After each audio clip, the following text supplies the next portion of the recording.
नमस्कार दोस्तों, मेरा नाम है शानी। आज के वीडियो में हम लोग जानेंगे OFS के बारे में। रिसेंटली LG इलेक्ट्रॉनिक्स ने अपना IPO लाया, उसका IPO ओवर सब्सक्राइब हो गया है, लेकिन आज हम लोग जानते हैं कि उसका IPO टाइप क्या था। देखिए, मेजरली IPO के जो होते हैं ये दो टाइप होते हैं। पहला होता है फ्रेश इशू, इसमें कंपनी के द्वारा नए शेयर्स लेके आए जाते हैं, ये नए इन्वेस्टर्स के लिए।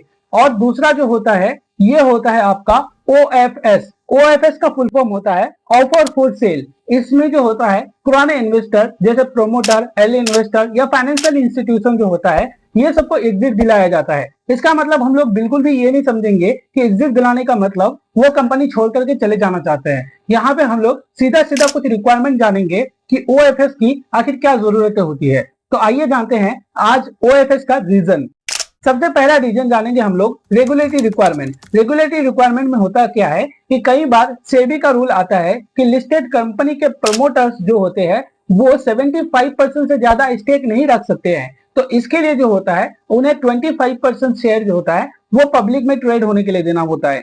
तो इसके लिए वो लोग शॉर्टकट में OFS लेकर के आते हैं ताकि पब्लिक में 25% जो होता है शेयर ट्रेड हो और बाकी का 75% प्रमोटर्स के पास रह जाए। और दूसरा रीजन के बारे में अगर हम लोग जानेंगे, लिक्विडिटी क्रिएशन। लिक्विडिटी क्रिएशन में क्या होता है, जब कंपनी प्राइवेट रहती है तो उसके शेयर्स लिमिटेड लोगों के पास रहता है। तो इसमें क्या किया जाता है कि इन्वेस्टर्स का थोड़े थोड़े करके शेयर बेच दिया जाता है पब्लिक में, ताकि वो पब्लिक के बीच में फ्रीली ट्रेड हो और मार्केट में एक लिक्विडिटी क्रिएट हो।